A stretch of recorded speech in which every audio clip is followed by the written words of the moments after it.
Falar de literatura sul-africana sem falar de apartheid é meio inviável, né. E ao mesmo tempo é um risco que a gente acabe tornando a literatura sul-africana só uma herança, um legado ou algo que uma cobrança, né, em torno do apartheid. Mas de certa forma, toda a experiência sociocultural, econômica, política da África do Sul, eh, não pode ser compreendida sem a gente passar pela questão do apartheid. E com ele também, os legados em torno de uma experiência colonial, de uma violência racial, de uma nação que está tentando se reestruturar depois dessa marca tão profunda, dessa violência tão profunda.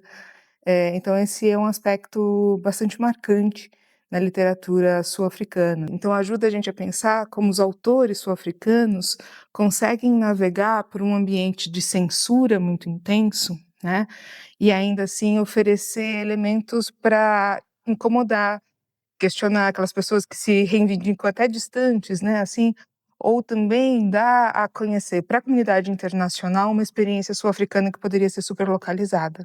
A África do Sul tem uma peculiaridade que são os prêmios Nobel, né, de literatura, tanto o Coetzee quanto a Nadine Gordimer.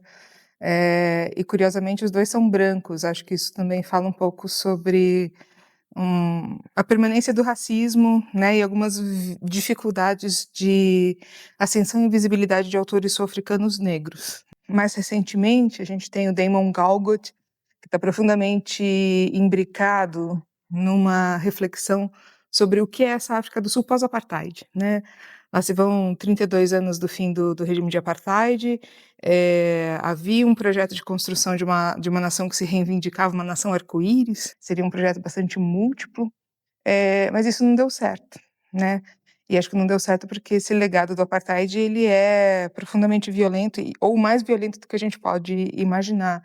O livro, por exemplo, da Futhi Tshingila, O Sem Gentileza, né, que aborda um pouco o cotidiano de uma mãe solo e da sua filha, e como elas estão organizando essa experiência de vida, como é a vida de uma mulher negra, mãe solo na África do Sul. Também os livros da Zukisha Warner, Madames e, mais recentemente, Homens do Sul, se eu não me engano, que também está trabalhando justamente com questões sociais, com questões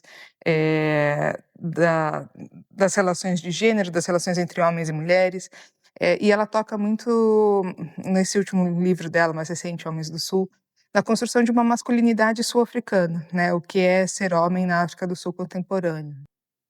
Os sul-africanos, pelo menos os sul-africanos com quem eu convivi durante um tempo, enquanto trabalhava por lá, eles são aficionados por futebol pelo Brasil e entendem o futebol muito como uma ponte, como algo que nos une. Pensando um pouco nessa trajetória da história sul-africana e da própria vida do Mandela, acho que seria importante ou interessante que as pessoas conhecessem as cartas que o Mandela escreveu na prisão.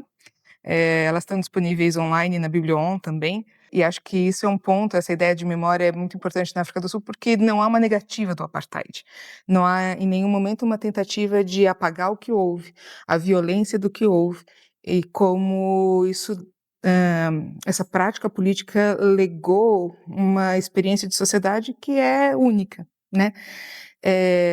Então acho que essa ideia da memória e de uma necessidade de manter viva, né, o que aconteceu, ela é muito presente nos sul-africanos, na literatura, no cinema, nos espaços de sociabilidade que são construídos na cidade, no acesso ao museu, no acesso, né, na forma com que você organiza políticas de reparação. A literatura sul-africana é única justamente por conta desses legados do apartheid e por como você tem uma política de memória construída em torno de um pacto de não esquecimento. Eu indicaria o pessoal de Yuli, o pessoal de Julie, da Nadine Gordimer, que, escrito durante o apartheid, repensa, né, ele repensa a organização da sociedade sul-africana a partir da lógica de que a população negra derrotou a política de apartheid. Então, qual é o lugar dos brancos agora?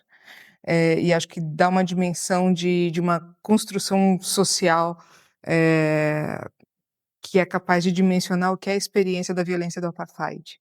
Acho que quem começa a conhecer a literatura sul-africana é arrebatado por um estranhamento muito familiar, que essa dimensão do racismo que atravessa a sociedade sul-africana, não só a literatura sul-africana, mas a sociedade sul-africana, de relações sociais, afetivas, profundamente atravessadas pela relação racial, e como isso é operacionalizado por um racismo cotidiano, né, é uma marca bastante presente.